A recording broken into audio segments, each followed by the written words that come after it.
யாரையும் காயப்படுத்தாதீங்க.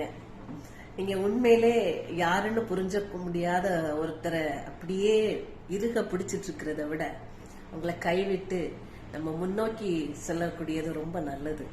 அவங்க இல்லாததோட வலிய நமக்கு தாங்கிக்க முடியல அப்படின்னு இருக்கு.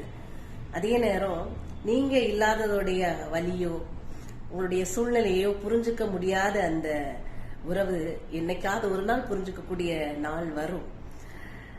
ஆனா இப்போ உங்களோட தொடர்ந்து பயணிக்க முடியல, உங்களோட டிராவல் பண்ண முடியல அப்படின்ற அந்த உறவை நினைச்சு நம்மளுடைய இதயத்தை காயப்படுத்துறத அப்படியே ஸ்டாப் பண்ணிட்டு நம்ம மேல அக்கறை இருக்கக்கூடிய நம்மளை சுற்றி இருக்கக்கூடிய உறவுகளை நினைத்து அவங்களோட நம்மளுடைய சந்தோஷத்தையும் துக்கத்தையும் பகிர்ந்து அப்படியே நம்ம கடந்து செல்வது மிக ரொம்ப நல்லது. நம்ம மேல அக்கறையா இருங்கன்னு சொல்லி நம்ம யாரையும் கட்டாயப்படுத்த முடியாது இல்லையா? நமக்கு உண்மையா இருக்க சொல்லி நம்ம யாரையும் கட்டாயப்படுத்த முடியாது இல்லையா? நமக்கு பிடிச்சவங்களா இருங்க அப்படின்னு சொல்லி நம்ம யாரையும் கட்டாயப்படுத்த முடியாது இல்லையா?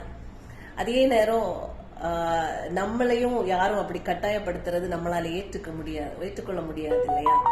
அதே போலதான் நம்ம வாழ்க்கையில வரக்கூடிய ஒவ்வொரு சூழ்நிலையையும் நமக்கு என்ன நடக்க வேணும் அப்படின்றதையும் நம்ம தீர்மானிக்கிற இடத்துல வந்துட்டோம் அப்படின்னா அது கொஞ்சம் கசப்பான அனுபவங்களை தான் நமக்கு கொடுக்கும் இல்லையா?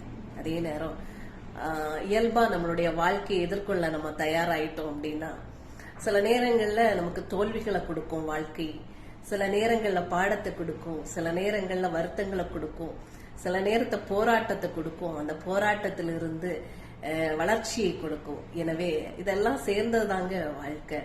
நம்ம எல்லாத்துலயும் கவனமா இருப்போம் நம்ம நினைச்சுக்கிட்டு இருப்போம்.